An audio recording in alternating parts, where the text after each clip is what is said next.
Até recentemente, metade do universo estava desaparecida, oculta ou simplesmente não detectada.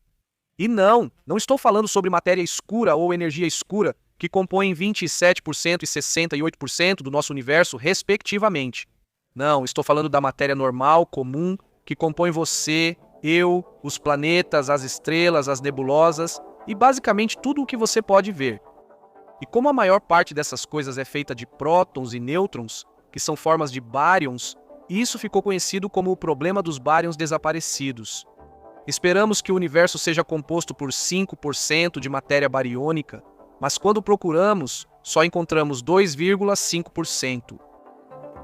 A primeira pergunta que você deve estar se fazendo é: por que esperar que o universo seja composto por 5% de matéria bariônica comum?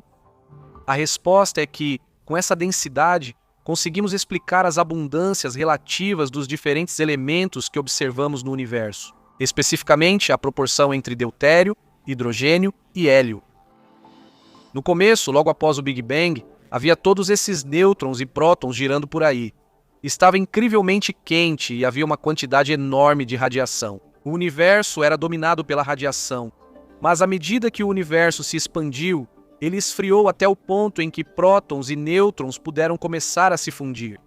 Um núcleo particularmente estável que se formaria seria o hélio 4, composto por 2 nêutrons e 2 prótons. O problema era que, para formar hélio 4, antes era necessário produzir deutério, feito de um próton e um nêutron.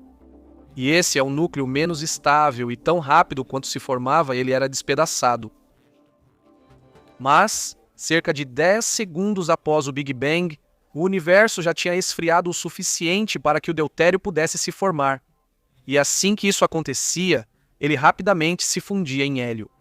A taxa com que isso acontecia dependia da densidade da matéria no universo primitivo. Quanto maior a densidade, mais rápido essa fusão podia ocorrer.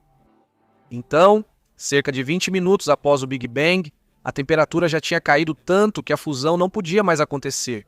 Então, nesse momento, as abundâncias dos elementos ficaram definidas como se fosse uma fotografia desse instante.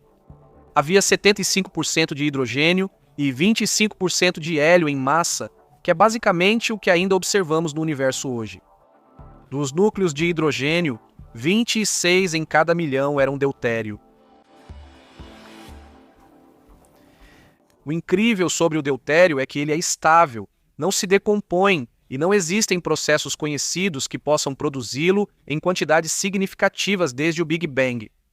E isso significa que praticamente todo o deutério no universo hoje, incluindo o que está presente em 1 de cada 6.000 átomos de hidrogênio na água da torneira, foi criado não nas estrelas, mas nos primeiros 20 minutos após o Big Bang. Quando olhamos profundamente para o espaço, a luz mais antiga que podemos ver é a radiação cósmica de fundo em micro-ondas, o brilho residual do Big Bang, que tem viajado pelo universo sem impedimentos desde cerca de 400 mil anos após o Big Bang. E assim, podemos literalmente contar esses fótons e calcular a densidade da radiação logo após o Big Bang. E usando o valor de 26 núcleos de deutério por milhão de núcleos de hidrogênio bem, podemos calcular a razão entre matéria bariônica e fótons. E é assim que calculamos que deve haver cerca de 5% de matéria bariônica no universo. Então, no final dos anos 1990, os cientistas começaram a procurar por toda essa matéria bariônica. Foi uma espécie de censo. Eles somaram todos os planetas, estrelas, buracos negros, galáxias, nuvens de poeira, gás, basicamente, tudo o que você pode ver ou inferir que existe usando um telescópio. E o que eles descobriram é que tudo o que eu normalmente considero como a matéria real do nosso universo representa apenas cerca de 20% de toda a matéria bariônica. Então, onde está o resto? Bem, nem toda a matéria comum está brilhando intensamente ou é iluminada por estrelas próximas. Não é matéria escura, mas é matéria comum que só está no escuro. Então, se você quiser encontrar esses bárions, bem, uma maneira é usar uma luz de fundo, uma fonte brilhante de luz muito distante, e isso também significa no universo muito primitivo. E os quasares são a luz de fundo perfeita. Sua luminosidade pode ser milhares de vezes maior do que a de galáxias inteiras. A luz vem do disco de acreção de um buraco negro supermassivo no centro de uma galáxia primitiva, enquanto ele engole toda essa matéria. Por estar tão distante, a luz dos quasares chega muito avermelhada pelo desvio para o vermelho. Por exemplo, a luz emitida quando um átomo de hidrogênio passa do seu primeiro estado excitado para o estado fundamental, a transição Lyman-alfa, produz luz ultravioleta de cerca de 121,6 nanômetros em laboratório. Mas de um quasar, isso pode ser observado como um pico no espectro deles acima de 560 nanômetros. Isso é luz amarela. O que é fascinante é que, se você olhar à esquerda desse pico, verá vários pequenos mergulhos. Essas são linhas de absorção criadas por átomos de hidrogênio neutro que estão ao longo da nossa linha de visão com o quasar. Quando a luz do quasar atinge o hidrogênio neutro, os fótons que podem excitar os elétrons do estado fundamental para o primeiro estado excitado são absorvidos. Essa é a mesma transição Lyman-alfa. Como esses aglomerados de gás hidrogênio estão mais perto de nós, seu desvio para o vermelho é menor. Os entalhes no espectro surgem em comprimentos de onda menores quanto mais perto o gás está de nós. Isso foi descrito como a floresta Lyman-alfa. É como um mapa unidimensional que mostra onde e quanto gás de hidrogênio neutro existe ao longo da linha que nos conecta ao quasar.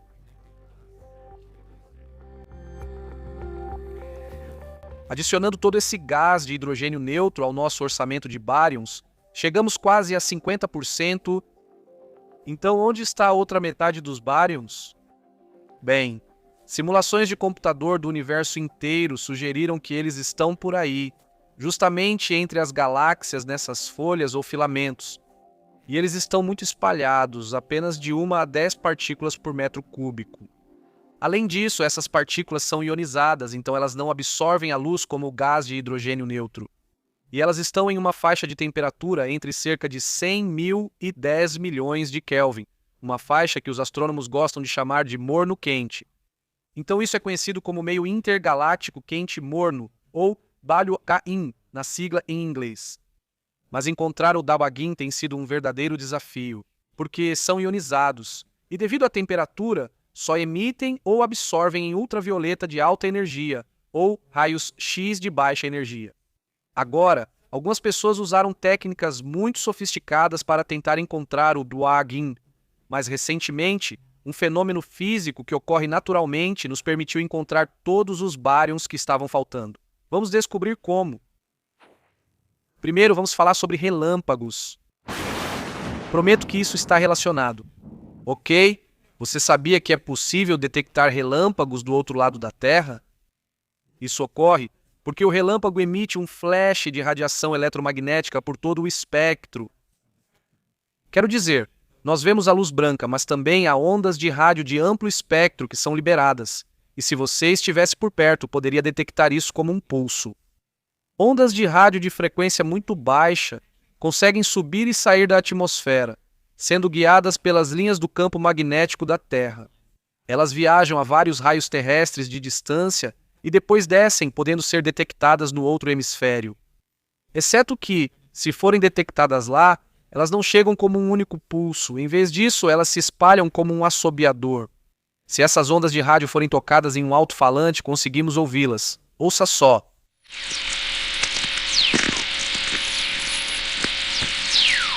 Você ouviu esse tom descendente que parece uma arma laser de ficção científica? Sim, isso é um raio do outro lado da Terra. Então, o que está acontecendo aqui? Bem, à medida que as ondas de rádio viajam pela magnetosfera da Terra, elas encontram elétrons livres, o que as desacelera, e ainda mais para as ondas de frequência mais baixa. Isso é dispersão. Assim como um prisma separa a luz branca em suas cores componentes, o plasma na magnetosfera separa as ondas de rádio em suas frequências componentes. Frequências baixas desaceleram mais que as altas, transformando um pulso inicial em um assobiador. A quantidade de dispersão mostra quantos elétrons livres a onda de rádio atravessou até chegar ao detector. Agora, imagine só, Poderíamos fazer algo muito parecido para encontrar todos os baryons ionizados do universo. Tudo o que precisaríamos seria um clarão brilhante de ondas de rádio em algum lugar do universo distante. E como se fosse combinado, em 2007 os astrônomos encontraram o primeiro surto rápido de rádio, que é exatamente o que parece. Um pulso de ondas de rádio de curta duração e muito intenso, vindo do universo profundo de outras galáxias. Agora, esses pulsos podem ser incrivelmente poderosos. Estou falando de bilhões ou trilhões de vezes mais poderosos que o Sol, mas eles duram cerca de 1 milissegundo. Nós realmente não sabemos o que os cria, embora algumas pessoas suspeitem que sejam magnetares ou estrelas de nêutrons, ou algum tipo de colisão entre esses objetos massivos e poderosos, como buracos negros e estrelas de nêutrons.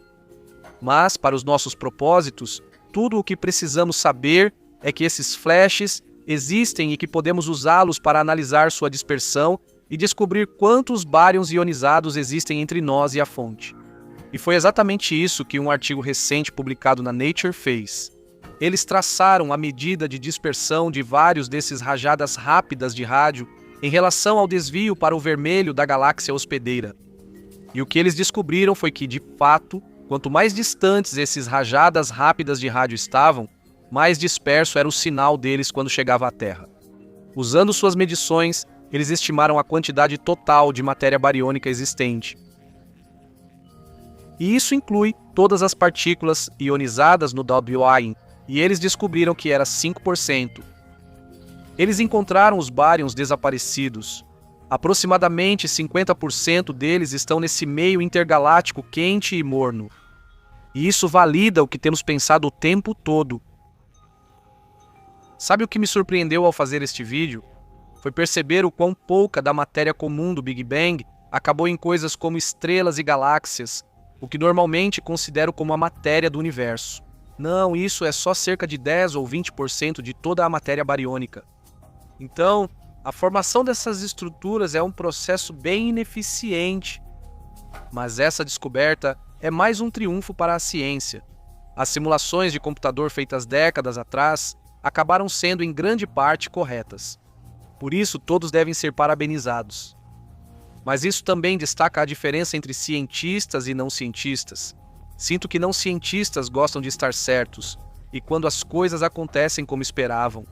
Os cientistas, por outro lado, preferem que as coisas não ocorram como esperado, pois assim obtêm pistas sobre novas áreas da física a serem descobertas. Acho que, por ora, teremos que nos contentar em estar certos.